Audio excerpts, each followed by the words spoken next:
এক নম্বর হলো আজ এই যে তাফসীরুল কোরআন মাহফিল ওয়াজ মাহফিলগুলো হয়, হাজার হাজার বাংলাদেশে হয়।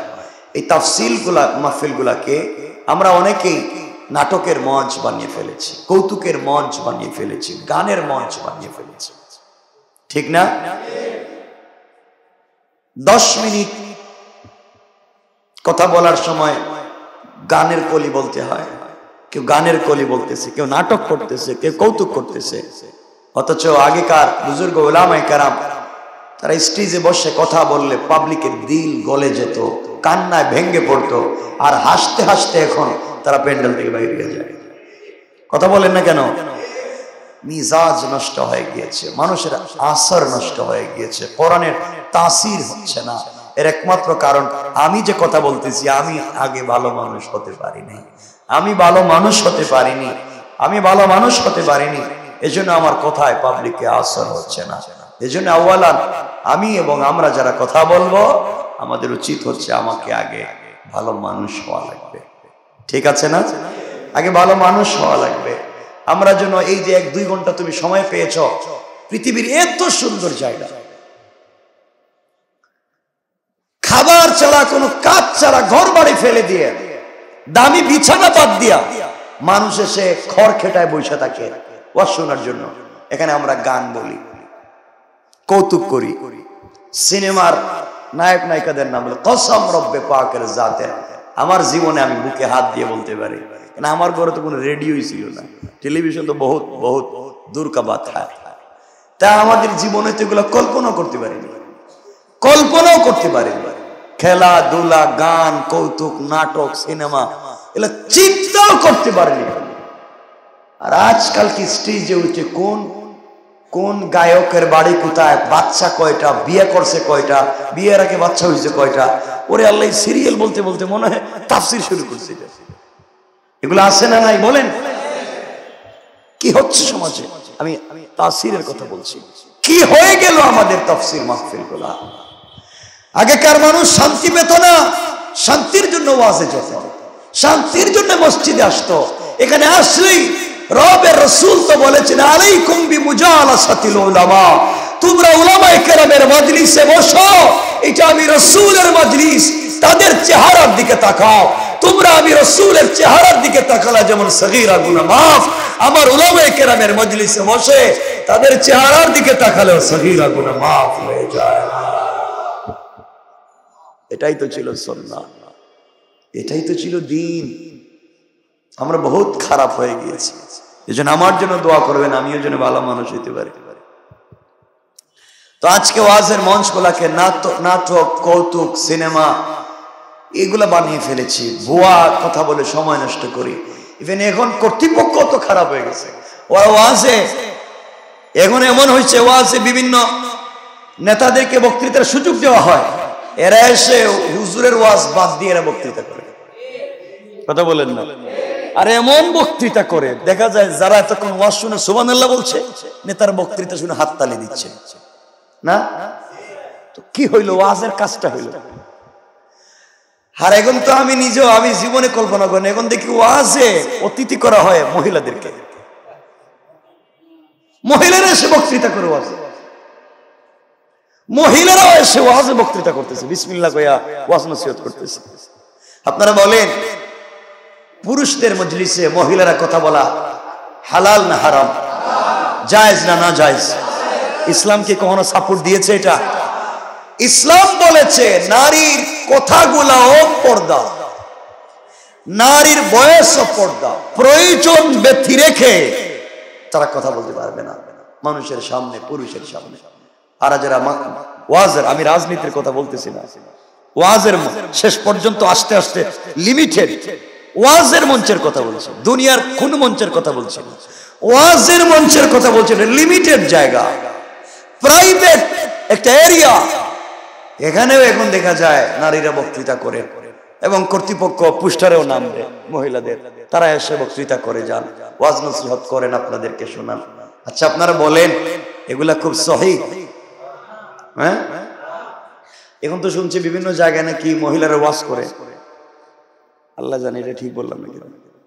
মহিলারা ওইভাবে প্যান্ডেল কইরা মাইক লাগাই ওয়াজ করে, আমি নাম বলবো না, 3 দিন ব্যাপী একটা তাফসিরে আমাকে দাওয়াত করা হলো, শেষ দিন গেলাম।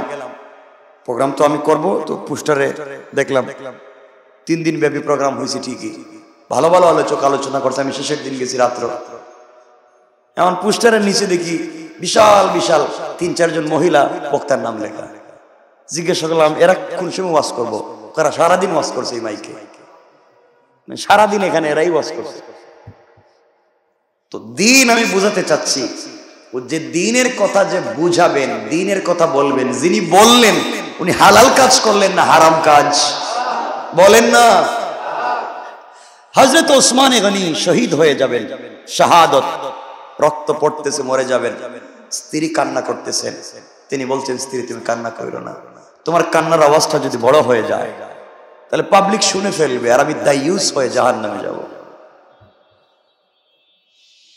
মহিলাদের একটা চুলও যেন বের না হয়, এটাও পর্দা।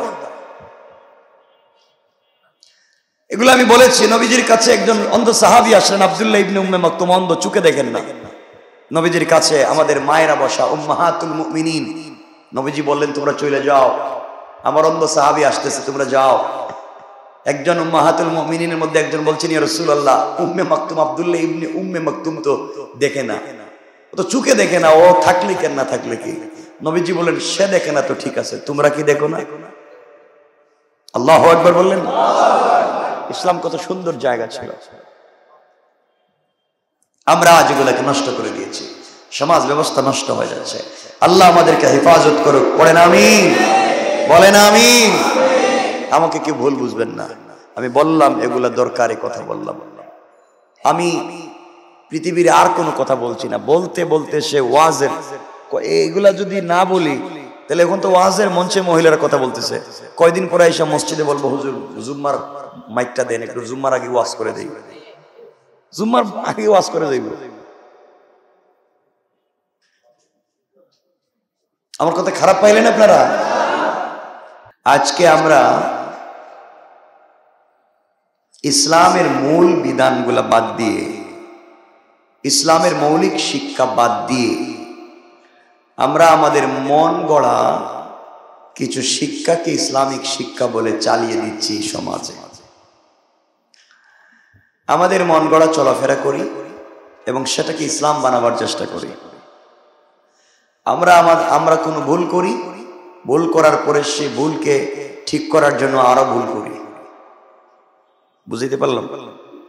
মানে আমরা মিথ্যা কথা বলি, আর এই মিথ্যাকে সত্য প্রমাণ করবার জন্য আরো 1000টা মিথ্যা বলি। এটা কি সমাজে নাই?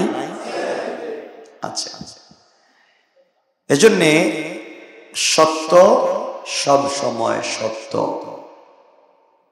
আপনি মানলেও সত্য, আপনি না মানলেও সত্য। ইসলাম সব সময় জয়লাভ করবে, বিজয় অর্জন করবে। আপনি সাথে থাকলেও সাথে না থাকলেও ইসলাম জয়লাভ করবে সব সময়, সকল জায়গায়। হয়তো আপনাকে নিয়ে, না হয় আপনাকে ছাড়া, কিন্তু ইসলাম সব সময় মৌলিক, ইসলাম সব সময় সৃজনশীল, ইসলাম সব সময় আধুনিক, ইসলামই সব সময় পরিশুদ্ধ সংবিধান, জীবন ব্যবস্থার নাম। আজকালকে আমরা যে ভুল করি, ভুলকে ভুল বলি না। আজকালকে আপনারা জানেন, আমি কথাগুলো কখনো এভাবে বলি না, বা আমি বলতে চাই না। আমি সবসময় কথা বলি কোরআনে যা আছে আয়াতে পড়ি, একটু অনুবাদ করি, এরপরে হালকা তাফসীর করি, আয়াত সামনে আসলে কথা বলি। এক্সট্রা কথা বলা, সময় নষ্ট করা, এগুলো আমাকে দিয়ে হবে না। কারণ আমি এটা বিশ্বাস করি, পৃথিবীর সব থেকে দামি জিনিসের নাম হচ্ছে সময়, হায়াত, জীবন। কিয়ামতের দিনে আল্লাহ হিসাব নিবেন যে সর্বপ্রথম যে জিনিসগুলার, এর সর্বপ্রথম একটা বিষয় হচ্ছে সময়। বলো না আমার সময় কোথায় ব্যয় করেছ। এজন্যে পৃথিবীর একজন নারী ছিলেন, আমি হয়তো আলোচনা করেছি অনেক বছর আগে, আবার সুযোগ হলে কখনো বলবো। 40টা বছর পৃথিবীর কোন শব্দ দিয়ে তিনি কথা বলতেন না। 40টা বৎসর কথা বলতেন কোরআনের আয়াত দিয়ে। একজন মহিলা, তাকে কেউ কোনো জিনিস জিজ্ঞাসা করলে তিনি কোরআনের আয়াত দিয়ে উত্তর দিতেন। তার কোনো জিনিসের প্রয়োজন হলে কোরআনের আয়াত দিয়ে কথা বলতেন।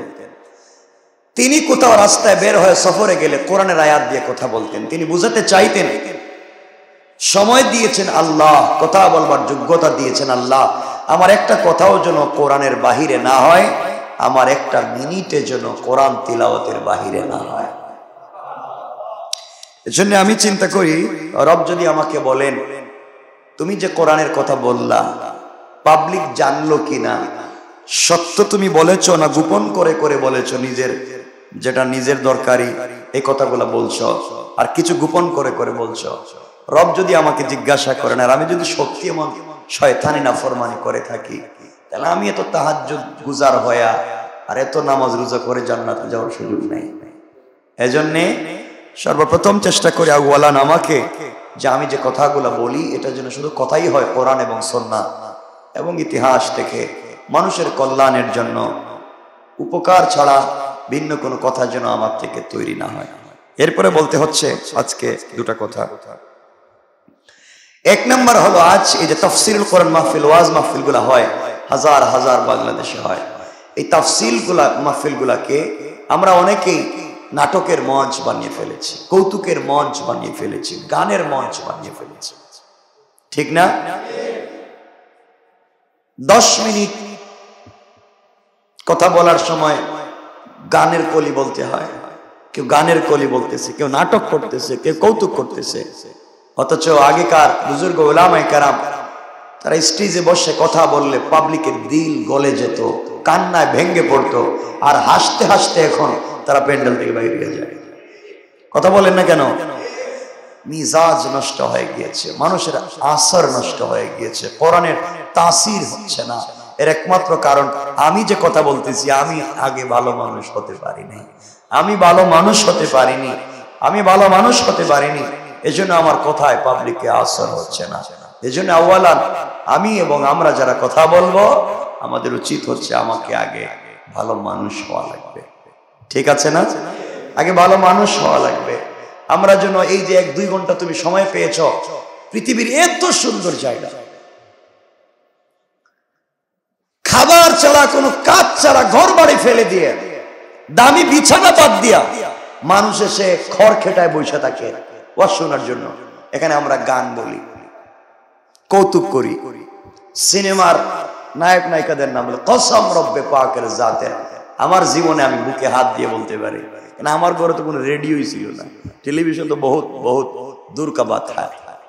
তা আমাদের জীবনে তো এগুলো কল্পনাও করতে পারিনি, কল্পনাও করতে পারিনি। খেলাধুলা, গান, কৌতুক, নাটক, সিনেমা, এগুলো চিন্তাও করতে পারিনি।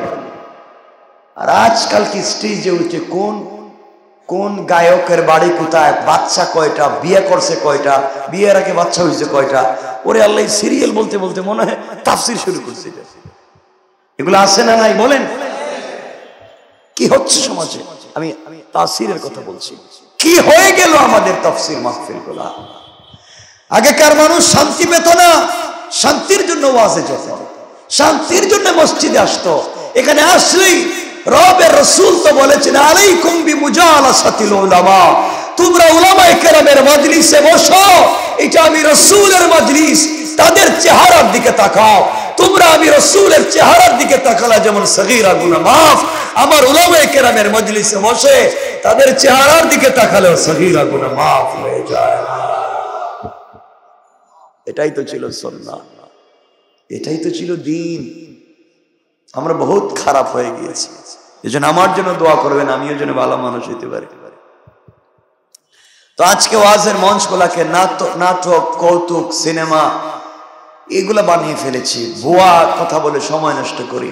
ইভেন এখন কর্তৃপক্ষ তো খারাপ হয়ে গেছে। ওয়াজে এখন এমন হয়েছে, ওয়াজে বিভিন্ন নেতাদেরকে বক্তৃতার সুযোগ দেওয়া হয়, এরা এসে হুজুরের ওয়াজ বাদ দিয়ে এরা বক্তৃতা করে। কথা বলেন না?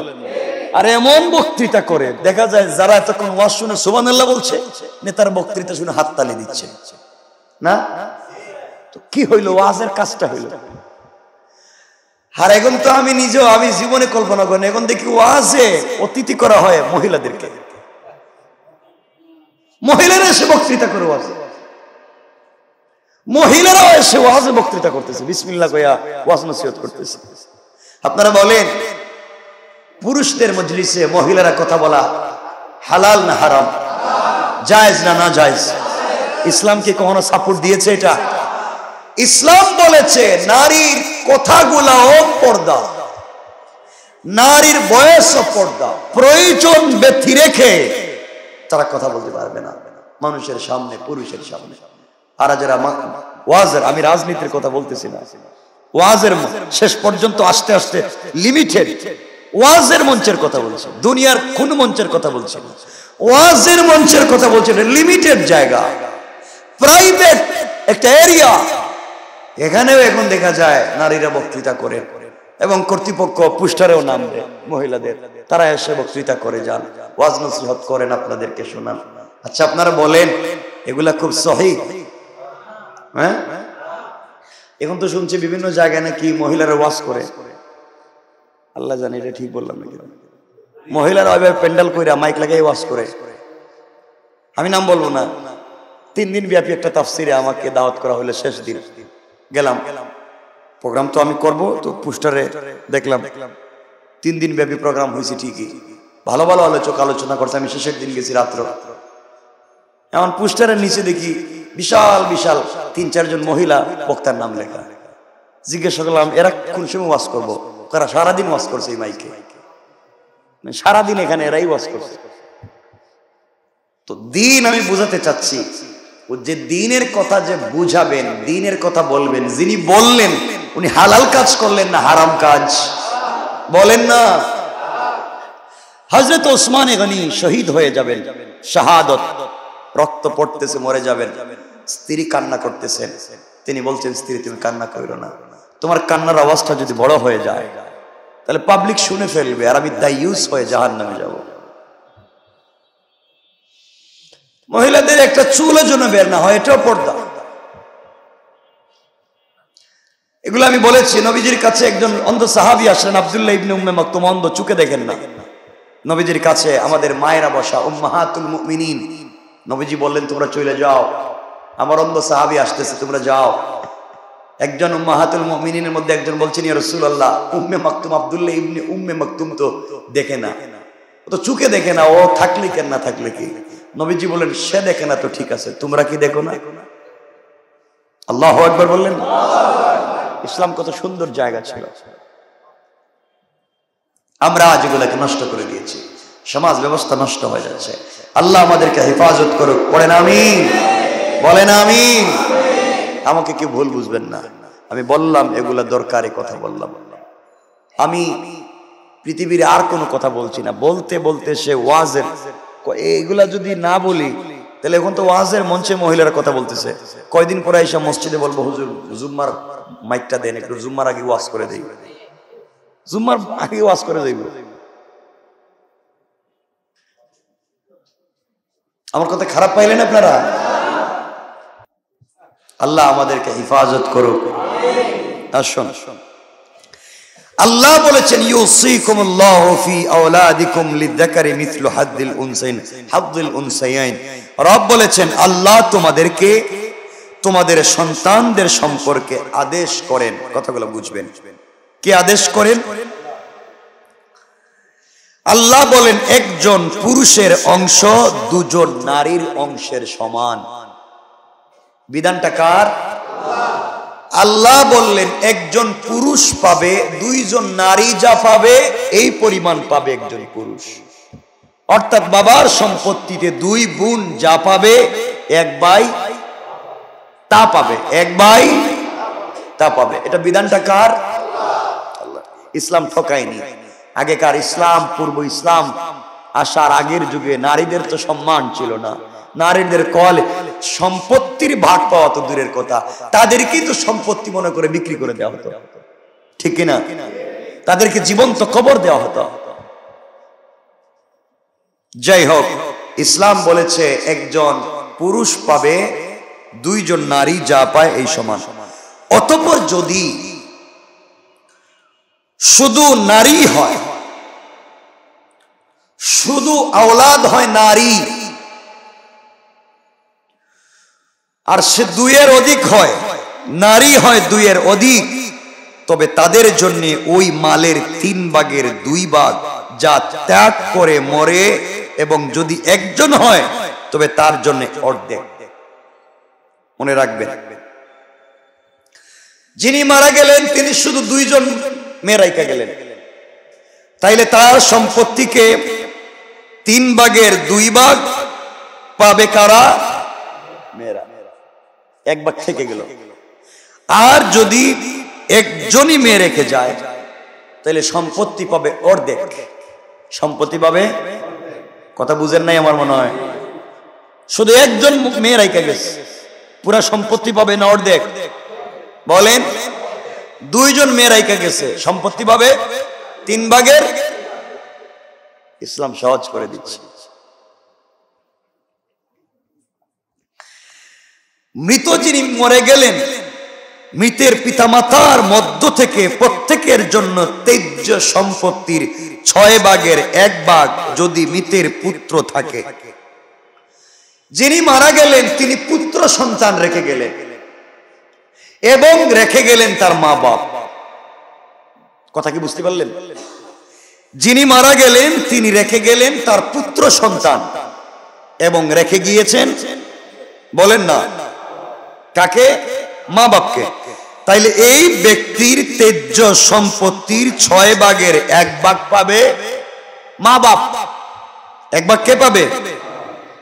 1 ভাগ মা বাপ। তাহলে আবারও বলছি, মৃত ব্যক্তি যদি মারা যায় আর রেখে যায় মাতা পিতাকে এবং 1 সন্তানকে, আর এই সন্তানটা যদি হয় পুত্র সন্তান, তাহলে মৃত ব্যক্তির সম্পত্তি মা বাপ পাবে 6 ভাগের 1 ভাগ, বাকি অংশ। কথা পরিষ্কার? আর যদি মৃত ব্যক্তি রেখে যায় 2 মেয়ে, শুধু 2 মেয়ে, 3 ভাগের, আর রেখে গেল 1 মেয়ে, অর্ধেক। আরে বাবা, মিরাস বুঝেন, ওটা বুঝার জন্য তো আপনাকে ল পড়া লাগবে, অ্যাডভোকেট হওয়া লাগবে। ইসলামিক লটা বুঝেন, খুব সংক্ষেপ করে বুঝেন। মিরাস মারাত্মক জিনিস। যদি সরিষার দানা পরিমাণ কারো সম্পত্তি অন্যায় পথে চলে যায়, মানে হারাম পথে ঠকিয়ে ফেলেন, জাহান্নাম ওয়াজিব, জান্নাত হারাম।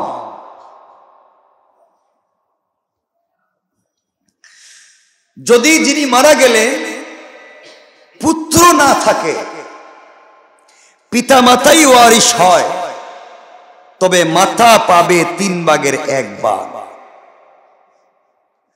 যিনি মারা গেলেন তিনি কোনো পুত্র সন্তান রেখে যেতে পারলেন না, রেখে গেছেন শুধু মা বাপ, তাহলে মা পাবেন 3 ভাগের, সবাই বলেন মা পাবেন 3 ভাগের 1 ভাগ। এরপরে যদি মৃতের কয়েকজন ভাই থাকে, ভাই মরে গেছে, ভাই রেখে গেছে, হয় না এটা? ভাই থাকে, তবে তার মাতা পাবে 6 ভাগের 1 ভাগ ওসিয়তের পর, যা করে মরেছে কিংবা ঋণ পরিশোধের পর। কথা মনে রাখবেন, একজন লোক মারা গেছে তার ভাই রেখে, তার মা রেখে। একজন ব্যক্তি মারা গেছে তার মা রেখে, কয়েকজন ভাই রেখে, তাইলে তার মা পাবেন 6 ভাগের। কোন সময়?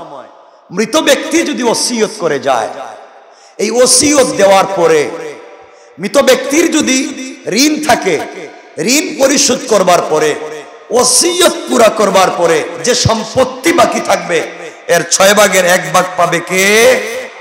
মা। এরপরে রব বলেছেন, তোমাদের পিতা এবং পুত্রের মধ্যে তোমাদের পিতা এবং পুত্রের মধ্যে কে তোমাদের জন্য অধিক উপকারী তোমরা তা জানো না। এখানে মূল কথা রব বলতে চাইলেন, এই কথা শেষ করতে গিয়া আল্লাহ রব্বুল ইজ্জতুল জালাল বললেন, তোমাদের এই অবস্থার মধ্যে পিতা পুত্রের মধ্যে কে তোমাদের জন্য অধিক উপকারী, পিতা না পুত্র?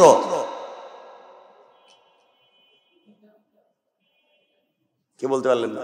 দরকার নেই আপনাদের জিজ্ঞেস না, আবার কোনটা বইলা ফেলান আর ভুল হয়ে যাবে, এটাও আরেকটা ঝামেলা। পরে বললেন আমি ভুল বলে ফেলছি, আমি বলতেছি, আমি আস্তে আস্তে করে কথাগুলো বলতেছি। তাহলে যদি রব বুঝাতে চাইলেন পিতা পুত্রের মধ্যে কে তোমাদের মধ্যে অধিক উপকারী তোমরা তা জানো না, আল্লাহ বলছেন এটা আল্লাহ কর্তৃক নির্ধারিত অংশ, নিশ্চয় আল্লাহ সর্বজ্ঞ এবং সকল রহস্যবিদ। আল্লাহ বুঝাতে চাইলেন তোমাদের কোন জিনিস উপকারী, আর এই সম্পত্তি বন্টনের এই বিধিবিধানকে আমি রব কেন দিয়ে একটা রহস্য রেখে দিয়েছি, এটা কে জানেন? আল্লাহ। তাহলে এখন আসেন তো, রব বুঝাতে চাইলেন এখানে সম্পত্তি রেখে যদি কেউ মারা যায়, তাইলে ভাই মারা গেলে, আজকালকে দেখা যায় অনেকেই ভাই মারা গিয়েছে, ভাই বাকি আছে, আরো ভাই আছে, যে ভাই মারা গিয়েছে তার দুইটা মেয়ে আছে অথবা এক মেয়ে আছে, মারা যাওয়ার আগে সব সম্পত্তি মেয়েদের নামে দিয়ে যায়, পুরোটা লিখে দিয়ে যায়, আছে না? এটা অন্যায়, ইসলামিক ভাষায় অন্যায় যদি আপনার ভাই থেকে থাকে, কারণ আপনার ভাই এই সম্পত্তির একটা অংশের মালিক। আপনি ভাইকে ঠকিয়ে নিজের মেয়েকে দিয়েছেন, বুঝাইতে পারলাম? এগুলা নাই নাকি সমাজে? না, এটাই বেশি, এটাই বেশি। ভাই মারা গিয়েছে, ভাইয়ের মেয়ে আছে, যাওয়ার আগে সব সম্পত্তি ভাইয়ের মেয়ের নামে লিখে দিয়ে যায়। এমনও নিমক হারাম ভাই আছে, মারা যাওয়ার সময় তার ছেলেও নাই, মেয়েও নাই, বউ আছে, সব সম্পত্তি বউর নামে লিখে দিয়ে যায়। কথা বলেন না কেন? অথচ তার মৃত্যুর সাথে সাথে বউর সাথে সম্পর্ক শেষ, তার মৃত্যুর সাথে সাথে বউর সাথে সম্পর্ক শেষ, অথচ তার বাবা, অথচ তার ভাই বোনের সাথে সম্পর্ক কোনোদিনও শেষ হবে না। ভাই বোনকে দেয় না। এমন তাহাজ্জুদওয়ালা বুজুর্গ আছেন না, আল্লাহওয়ালা, এমন বলতেছে। আমার কথা কি খারাপ লাগতেছে? এজন্য আল্লাহর ওয়াস্তে সম্পত্তি বুঝেন কাকে কেমনে দিবেন। অনেকেই আছেন আবার সম্পত্তি বন্টন করতে গিয়া ছেলেদেরকে ঠিক মতো দেন, মেয়েদেরকে কিছু নগদ টাকা দিয়ে দেন, এই যে তোমাকে 50,000 টাকা দিলাম, তুমি যাও। করেন না? হারাম। ছেলে যেখানে সম্পদ পাবে মেয়ে সেখানেই পাবে, হয়তো ছেলে বেশি পাবে, মেয়ে তো এক আঙ্গুল পাবে। কথা বলেন না কেন? না পাবে না? পাবে। এজন্য সম্পত্তির কোন জায়গা থেকে মেয়েকে সরিয়ে দেওয়া যাবে না। আমি তো এমনও মা বাপকে চিনি, নিজের ভাই আছে, নিজের মা বাপ বেঁচে আছে, তার কোনো বাচ্চা নাই, একটা বাচ্চাকে দত্তক এনে লালন পালন করছে, সব সম্পত্তি এর নামে লিখে দিচ্ছে, অথচ ভাই বোন খাইতে পারে না। আছে না? হারাম। এক কথায় আল্লাহ যে বিধান দিয়েছেন, রবের বিধানের বিপরীতে যাই করবেন সব হারাম। আপনি যদি এমনকি মসজিদ মাদ্রাসা দান করে দেন নিজের ভাইকে ঠকিয়ে, নিজের বোনকে ঠকিয়ে, তাও হারাম। আল্লাহ বলেননি তুমি আমার ঘর বানাও তোমার ভাইরে ঠকাইয়া, আল্লাহ বলেননি তুমি ঘর বানাও তোমার মারে বাপরে ঠকাইয়া, আল্লাহ বলেননি তুমি ঘর বানাও বোনের সম্পত্তি ঠকিয়ে। বহুত আল্লাহওয়ালা এখানে আছেন, শত শত কোটি টাকা দিয়া মসজিদ মাদ্রাসা এতিমখানা বানিয়ে দিচ্ছেন, কিন্তু এখনো আপনি বোনের সম্পত্তি দেন নাই। আছে না? নাই? আপনি জাহান্নামী, যত কথাই বলেন আপনি জাহান্নামী, কোন ওয়াজ নসিহতে কাজ হবে।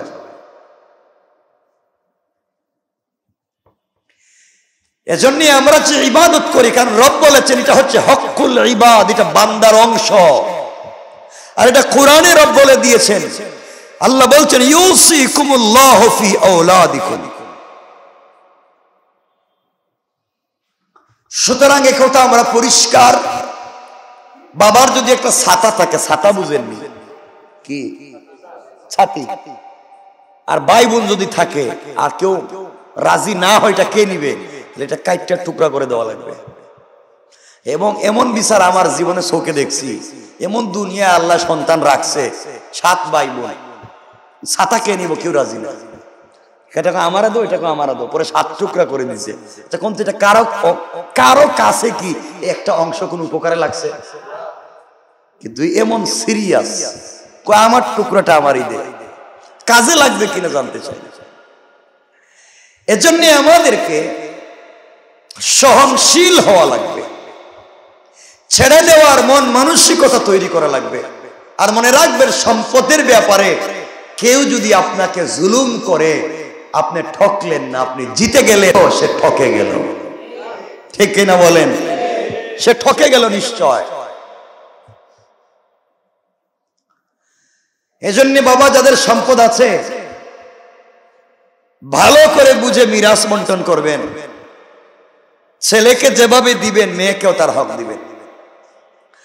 আর আজকালকে ভাইয়েরা বলে, বোনকে 8-10-20 লাখ টাকা খরচ করে বিয়ে দিছি, এ বোন আবার সম্পত্তি পাইব কেন? মাঝে মাঝে বাড়িতে আইব, খাওয়া দাওয়া করবো, থাকবো, হে আবার সম্পত্তি চাইবো কেন?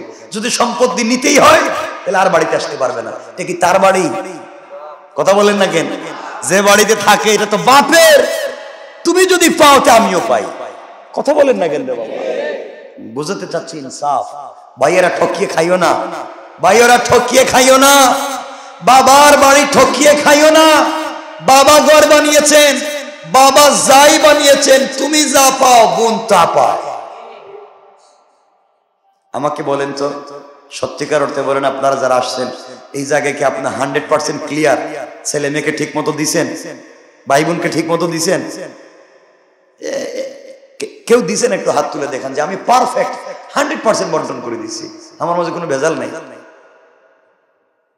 একই সব দেখি ফরমালিন, সব দেখি ভেজাল।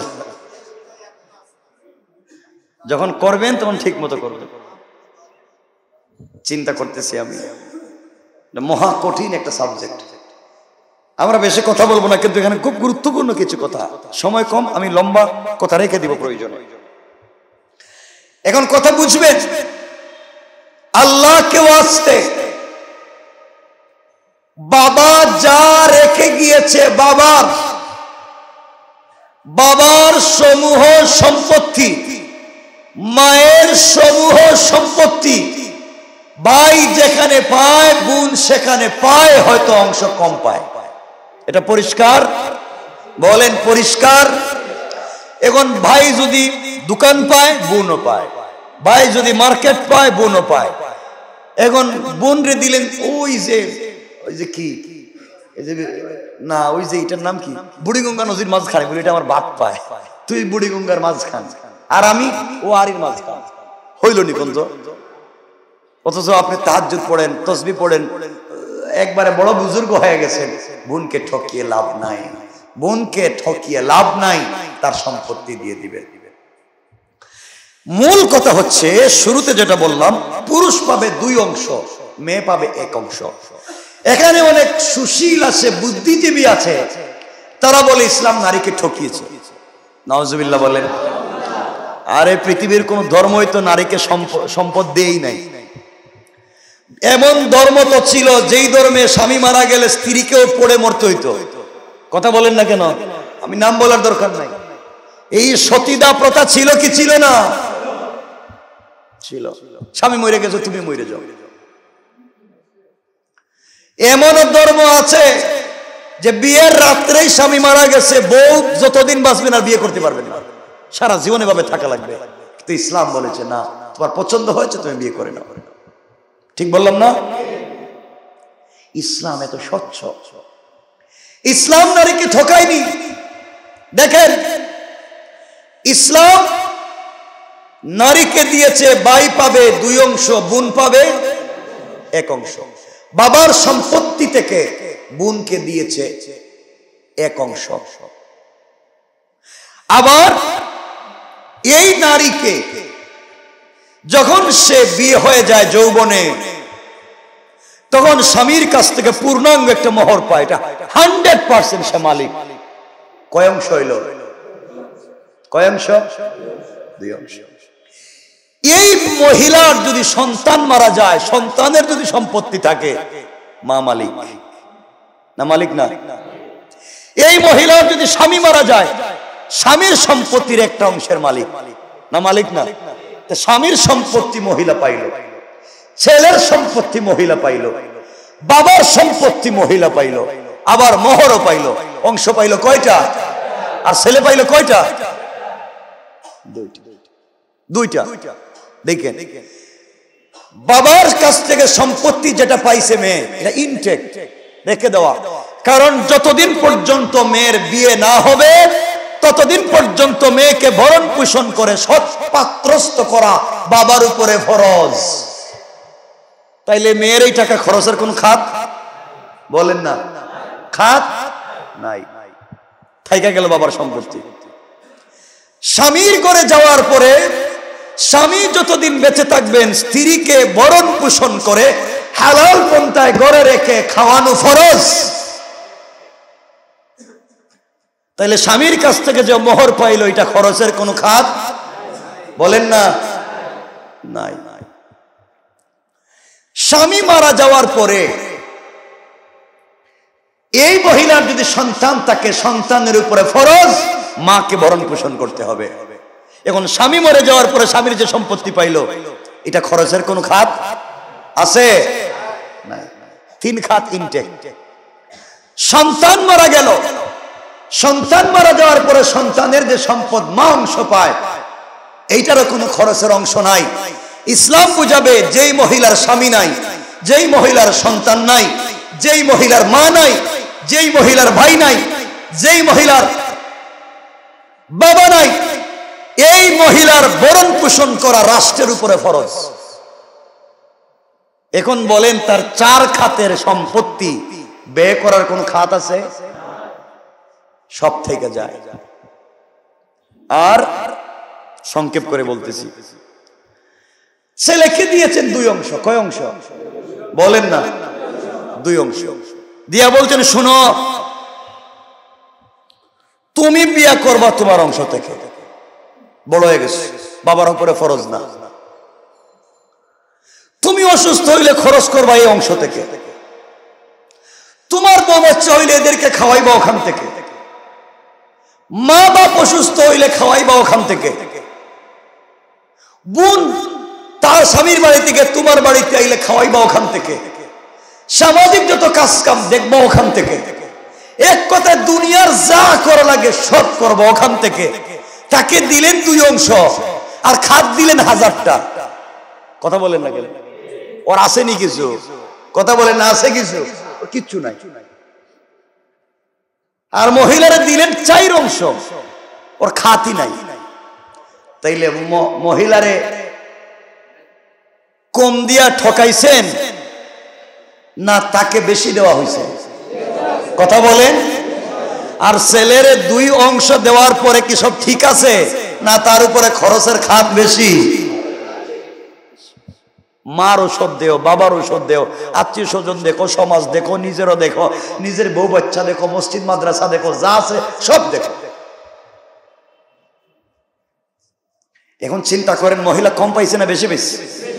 কথা বলেন না কেন? বেশি পাইছে। এজন্য ইসলাম ঠকায়নি, ইসলাম উপযুক্ত ভাবে দিয়েছে। এজন্য ইসলামের উপরে আঙ্গুল তোলার আগে আমরা দেখব ইসলামের বিধানগুলা কেমনে, কোন জায়গায়, কিভাবে। আল্লাহ আমাদেরকে হেফাজত করুক, বলেন আমিন। এতক্ষণ কি বুঝাইতে পারলাম? সুতরাং আমার মুসলমান বন্ধুগণ, এই দুনিয়ার জমিনে আল্লাহ রব্বুল ইজ্জত ওয়াল জালাল জানাইয়া দিলেন, বান্দারে আমি আল্লাহ যেই বিধান দিয়েছি তোমরা মনে করো না আমার চাইতে তোমরা বেশি বুঝো।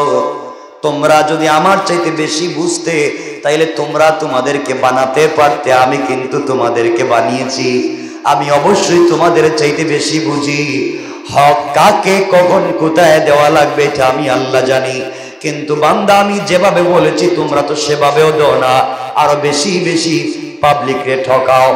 আজ আমরা ঠকাই, ইয়েতিমের সম্পত্তি বুক করি।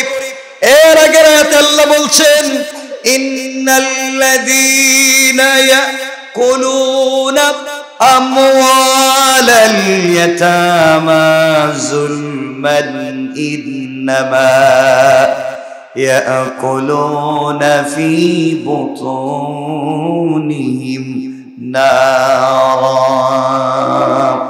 ওয়া সায়াসলাউনা সাঈরা। আল্লাহ রাব্বুল ইজ্জত ওয়াল জালাল বলেন, বান্দারা, এই দুনিয়ার জমিনে যারা মানুষকে ঠকিয়ে খায়, এই সমাজে ঠকিয়ে খাওয়ার মানুষের অভাব নাই। কথা কোন না কেন? বহুত নামাজি মুরব্বী আছেন, বহুত নামাজি নওজোয়ান আছো, ফজরের নামাজ পড়ছে মসজিদে ইমামের পিছনে, ঠিকই কোরআন তিলাওয়াত করছে, তাসবিহ পড়ছে, কুদাল নিয়ে জমিতে গেছে, জমিতে যাওয়ার পরে আইল কাটতে গিয়ে আরেকজনের হাত ঢুকাইয়া দিছে। নাই কি আর নামাজ? রব বুঝাতে চাইলেন, বান্দা এগুলো হারাম কাজ,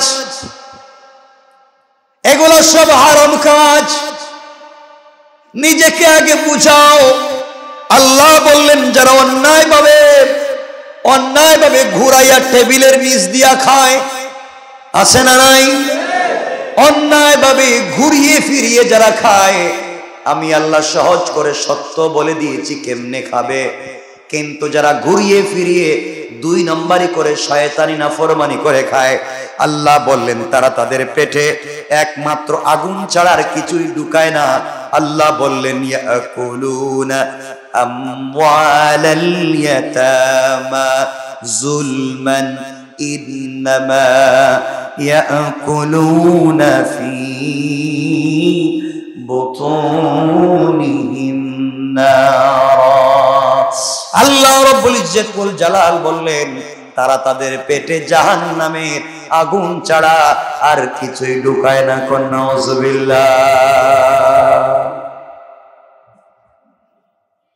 আমার বন্ধুগণ, আরো কিছু লোক আছে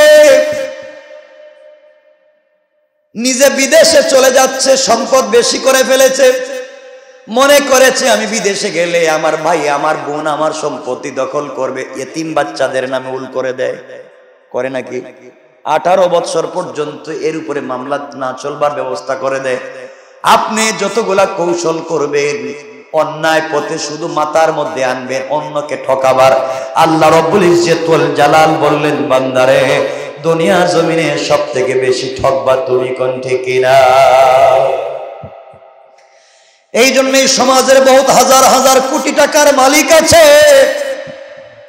শত শত কোটি টাকার মালিক আছে, মিল ফ্যাক্টরির মালিক আছে। মৃত্যুর সময় সন্তানেরা তাকে বৃদ্ধাশ্রমে রেখে দিয়েছে, আছে না নাই? যাদের জন্য তো কষ্ট করে সম্পত্তি তৈরি করলেন, আজ তারা তোমাকে চিনে না। সুতরাং এই দুনিয়ার জমিনে সম্পত্তি তৈরি করবার আগে, জমা করবার আগে বুঝো, আল্লাহ রাব্বুল ইজ্জত ওয়াল জালাল বললেন, দুনিয়ার জমিনে কারা ধ্বংস হবে?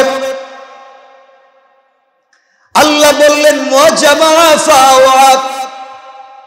দুনিয়ার জমিনে যারা সম্পত্তি জমা করে আর পুঞ্জীভূত করে, শুধু বাড়ায়, সম্পত্তি জমা করে আর বাড়ায়, আল্লাহ বললেন তারা জাহান্নামে যাবে। কোন জায়গায় যাবে? কোরআনে কারীমের 30 নম্বর পারা সূরা হুমাযায় বললেন, আল্লাযী জামাআ মালান ওয়া আদ্দাদা।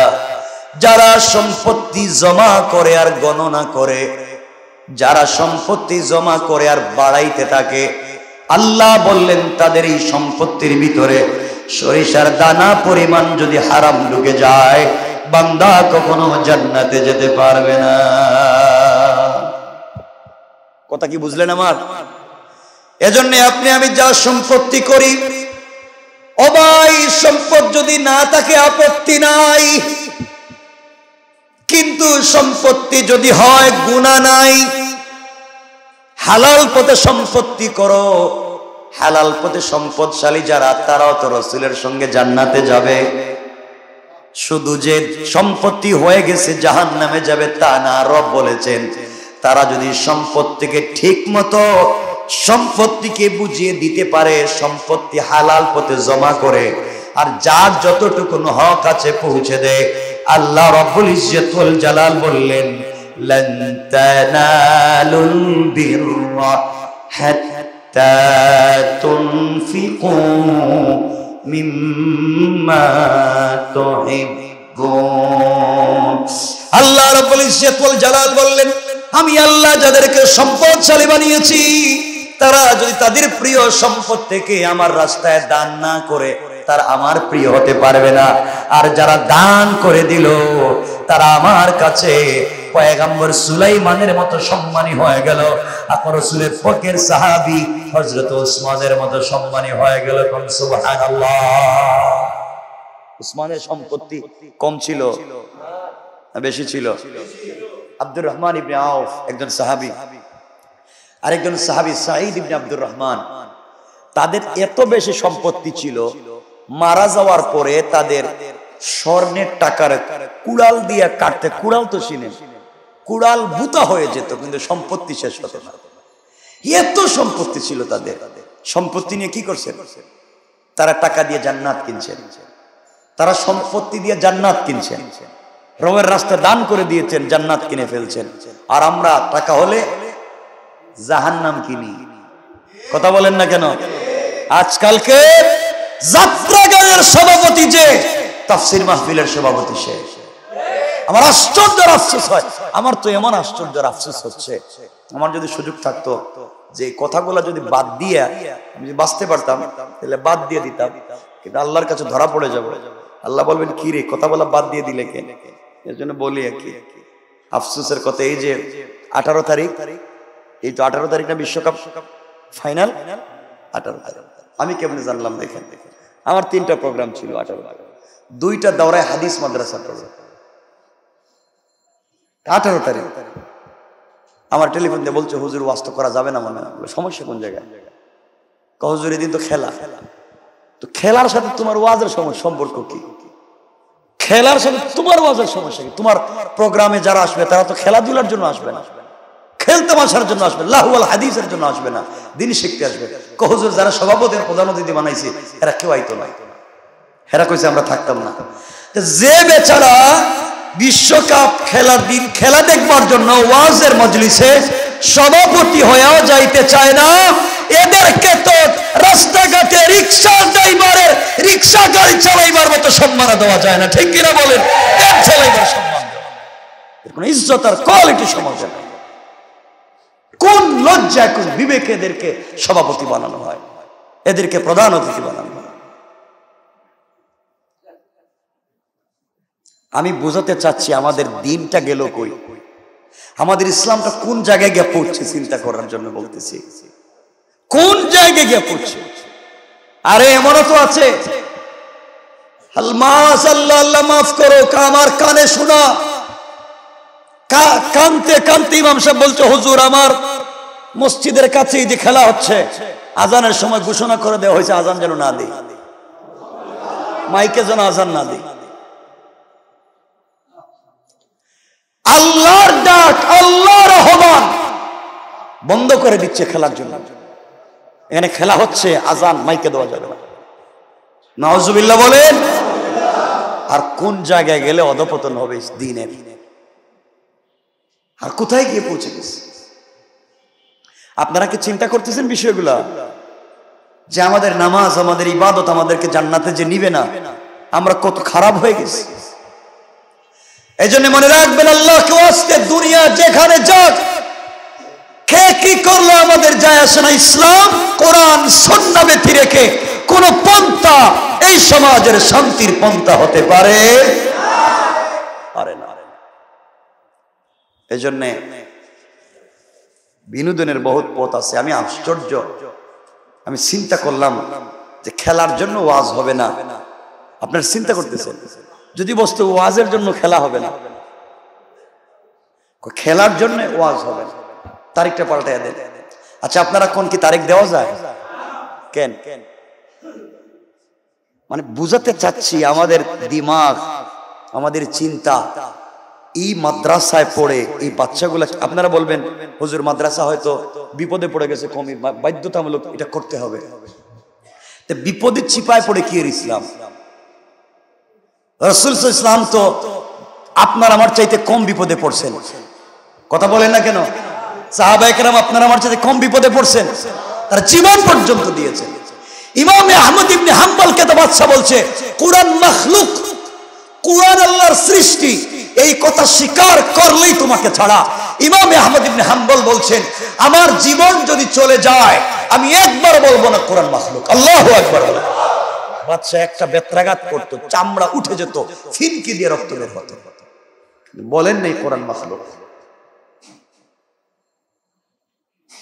এভাবে দিন আসছে।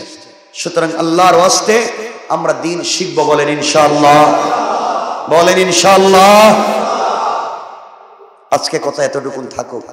আমি বলতে চাইলাম আমরা ফিতনা করব না সমাজে, হারাম কাজ করব না সমাজে, অশ্লীল কাজ করব না সমাজে।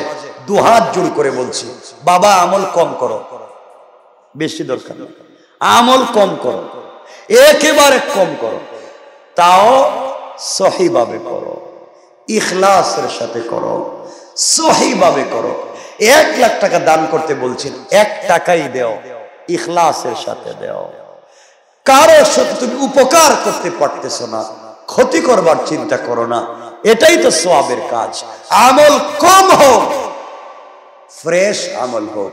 আখলিস দীনাকা ইয়াকফিকাল আমালুল কালিল, অল্প আমলই নাজাতের জন্য যথেষ্ট, যদি হয় তা ইখলাস পূর্ণ, নির্ভেজাল। ঠিক আছে তো ইনশাআল্লাহ? নির্ভেজাল। দেখবেন কত লোক গুনাহ করতে করতে কল্প কালো হয়ে গেছে, সে জান্নাতি, আর আপনি নামাজ পড়তে পড়তে জাহান্নামী। কারণ আপনার নামাজে ছিল অহংকার, আপনার নামাজে ছিল রিয়া, আপনার নামাজে ছিল লোক দেখানো, আপনার ইবাদতে ছিল লোক দেখানো। আরো গুনাহ করছে, ভয় পেয়ে গেছে, রব মাফ করে দিয়েছেন। সুবহানাল্লাহ।